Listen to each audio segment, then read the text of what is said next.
పేతురుకి రాసిన మొదటి పత్రిక 4వ అధ్యాయము 10వ వచనంలో ఏముంటుందంటే, దేవుని నానా విధమైన కృప విషయమై మంచి గృహ నిర్వాహకులై ఉండి ఒక్కొక్కడు కృపావరము పొందిన కొలది ఒకనికొకడు ఉపచారము చేయుడి.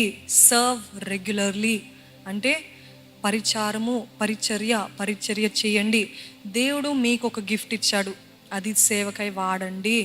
దేవుడు మీకు ఏదో వరం ఇచ్చాడు, అది దేవుని మహిమ నిమిత్తమై వాడండి.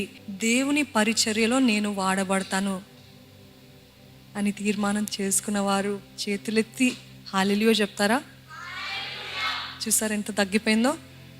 దేవుని పరిచర్య మాత్రం చేయను, ఏదైనా రమ్మంటే వస్తాను, ఏదైనా చేస్తాను, కానీ దేవుని పరిచర్య మాత్రము చేయను అమ్మో అని అంటున్నారు.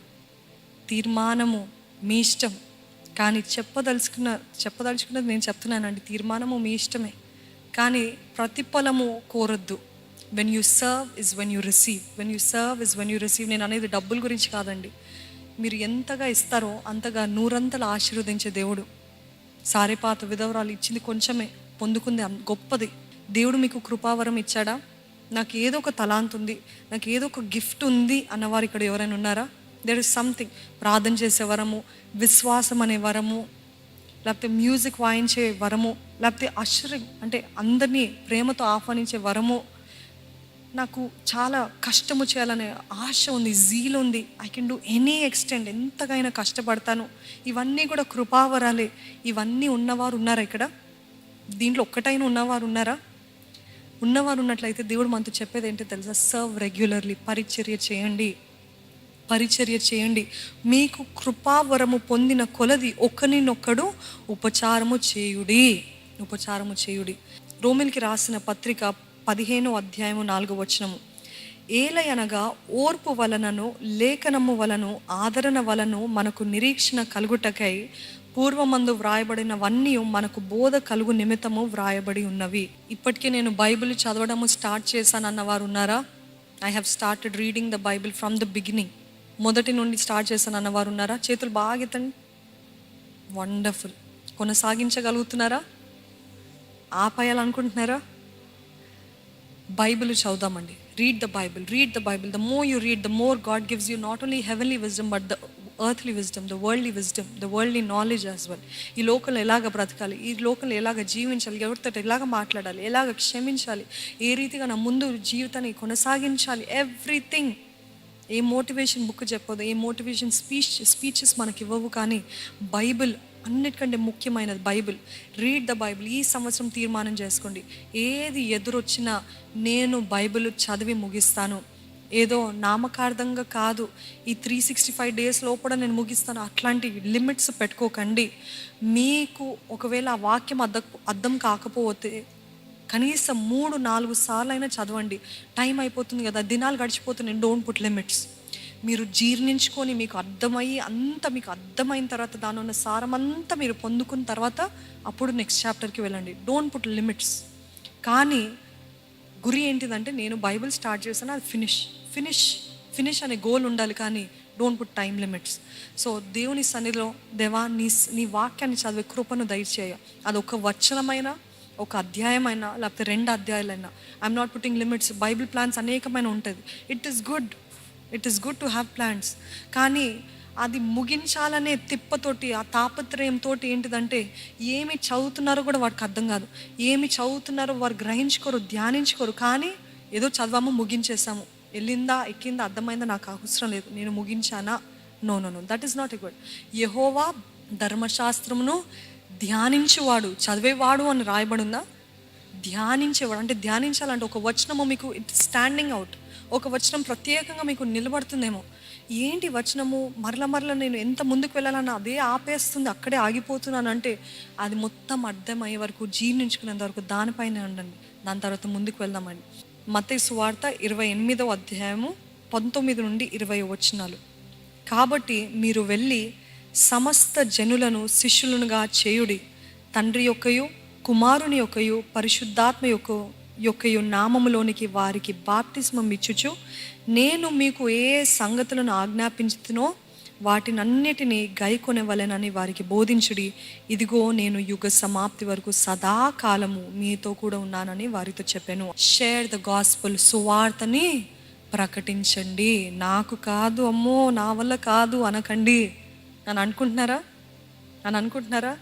నాకు మైక్ కావాలండి, నాకు స్టేజ్ కావాలి, నాకు చర్చ్ కావాలి, నేనే చర్చ్ ప్రారంభిస్తాను. నో.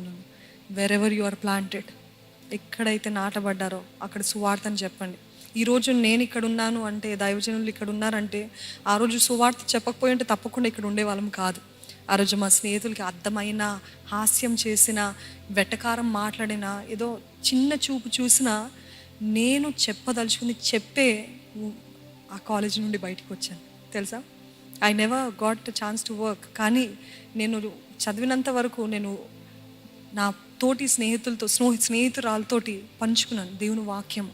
దేవుని వలనే రక్షణ, దేవుడే నిజమైన దేవుడు. వారు నొచ్చుకున్న, వారెంత మూఢ నమ్మకస్తులైనప్పటికీ కూడా, వారెంత మూఢ ఆచారాలు కలిగిన వ్యక్తులైనా కూడా, I thought okay, I'm doing this for God. ఎందుకంటే దేవుని పరిశుద్ధాత్మతోటి నింపబడిన తర్వాత పరిశుద్ధాత్మ మనల్ని పుష్ చేస్తాడంట. He will compel us, he will push us to do. పరిశుద్ధాత్మతో నింపబడిన వ్యక్తి ఎవరు కూడా మౌనంగా ఉండలేరు. నమ్ముతున్నారా? ఈరోజు మీరు అందరూ అంటున్నారు నన్ను పరిశుద్ధాత్మ, మరి చెప్పారా మీ పక్కన ఉన్న వారికి దేవుని గురించిన వార్త? మీ తల్లిదండ్రులకి లేకపోతే మీ తోటి వారికి చెప్పారా దేవునికి గురించిన వాక్యము, దేవుని గురించిన సువార్త? ఆయన నామము ప్రకటించాలంట. మీరు వెళ్ళి సమస్త జనులను శిష్యులుగా చేయుడి, తండ్రి యొక్కయు కుమారుని యొక్కయు పరిశుద్ధాత్మ యొక్కయు నామంలో వారికి బాప్టిజం. మీరు చెప్పడము మీది, బాప్టిజం తీసుకునేది వారి డెసిషన్. ప్రేరేపించేది మన పని, చెప్పేది మన పని, నిర్ణయం చేసేది వారి బాధ్యత. నేను మీకు ఏ సంగతులు అయితే చెప్పానో వాటన్నిటిని గైకొనవలని వారికి బోధించుడి. దేవుడు అంటున్నాడు, మొదటగా నిన్ను నమ్మి అప్పచెప్పిన ఈ వ్యక్తులకి నువ్వు సువార్త చెప్పు. నేను దేవుని పరిచర్య చేయాలి, నేను దేవుని గురించి మాట చెప్పాలి, నేను దేవుని సేవ చేయాలంటే ఫస్ట్ నీ పక్కనున్న వారికి చెప్పావా సువార్త? మీ పక్కనున్న వారికి చెప్పారా? మీ ఇంట్లో ఉన్న వారికి చెప్పారా? మీ నేబర్స్కి చెప్పారా? వారికి చెప్పారే, నాకు స్టేజ్ కావాలి, నాకు మైక్ కావాలి, నాకు సంఘం కావాలి, నేను ఈ స్థలానికి వెళ్తాను, నాకు సోషల్ మీడియా కావాలంటారు. సోషల్ మీడియాలో అందరికీ చెప్తారు. మీ పక్కన ఉన్న వారికి చెప్పారా? మీతో ఉన్న వారికి చెప్పారా? ఫస్ట్ వారిని సంపాదించుకున్న తర్వాత అప్పుడు మిగతా వారికి చెప్దామండి. Share the gospel. హెబ్రీల్కి రాసిన పత్రిక 6వ అధ్యాయం 1వ వచనం. కాబట్టి నిర్జీవ క్రియలను విడిచి మారు మనసు పొందుటయు, దేవుని అందలి విశ్వాసమును, బాప్తిస్మమును గురించిన బోధయు, హస్త నిక్షేపణమును, మృతుల పునరుత్థానమును, నిత్యమైన తీర్పును అను పునాది వేయక క్రీస్తును గూర్చిన మూలోపదేశము మాని సంపూర్ణల మగుటకు సాగిపోదము. అంటే ఫోకస్ ఆన్ స్పిరిచువల్ గ్రోత్. ఇంకా పరిపక్వత లేని వాటిని విడిచి, ఇమ్మెచ్యూర్ స్టఫ్, ఇమ్మెచ్యూర్ థింగ్స్, ఇవన్నిటిని కూడా విడిచిపెట్టంట ఆధ్యాత్మిక ఎదుగుదల కోసము ప్రయాస పడదాము. అంటే నిర్జీవ క్రియలను విడుద్దాము. ఏంటి మీ జీవితంలో ఉన్న నిర్జీవ క్రియలు? ఏంటి మీ జీవితంలో ఉన్న నిర్జీవ క్రియలు? What is it that has no life, that is not doing any good in your life, that has no benefit in your life, not benefit to others as well? ఏంటది నిర్జీవ క్రియలు మీ జీవితంలో ఉన్నవి? ఆ నిర్జీవ క్రియలను విడిచి మారు మనసు పొంది దేవుని అందలి విశ్వాసము, బాప్తిసం గూర్చిన బోధయు, హస్త నిక్షేపమును, మృతుల పునరుత్థానము, నిత్యమైన తీర్పును అను పునాది మరలా వేయక క్రీస్తుని గూర్చిన మూలోపదేశము మాని సంపూర్ణము అగుటకు సాగిపోదాము. అంటే we have to get matured. కేవలం ఇంకా ఎలిమెంటరీ స్కూల్ కాదు, ఇంకా ఎలిమెంటరీ లైఫ్ కాదు, అక్కర్లేని వాటివన్నిటిని విడిచి don't be like everybody else in the world.